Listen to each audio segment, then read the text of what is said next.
হব। মোহাম্মদ আলী জিন্নাহ উনি ছিলেন ভারতবর্ষের অন্যতম মুসলিম নেতা। আর হিন্দু ধর্মের নেতা ছিল জওহরলাল নেহেরু। রাষ্ট্র যখন ডিভাইডেড হয়, অর্থাৎ দেশ যখন ভাগাভাগি হবে, লর্ড মাউন্ট ব্যাটেন তখন অধীশ্বর। লর্ড মাউন্ট ব্যাটেন 3 দিন ব্যাপী দুইজন ব্যক্তির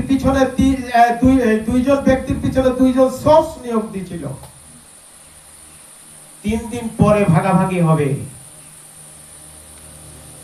যেদিন ভাগাভাগি হবে তার আগে এই দুইজন সোর্স এসে বলছে মোহাম্মদ আলী জিন্নাহ সারা রাত ঘুমাতেন না, বারবার উঠতেন, বসতেন, মানচিত্র দেখতেন, ইতিহাস দেখতেন, আবার শুতেন, আবার উঠতেন, ঘুম হতো না তার।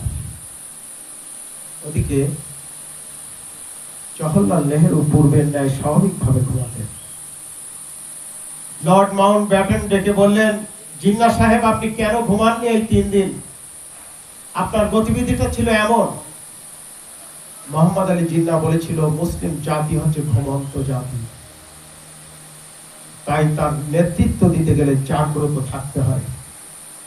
আর হিন্দু জাতি হচ্ছে জাগ্রত জাতি, তাই তাদের নেতাদের ঘুমালেও চলে।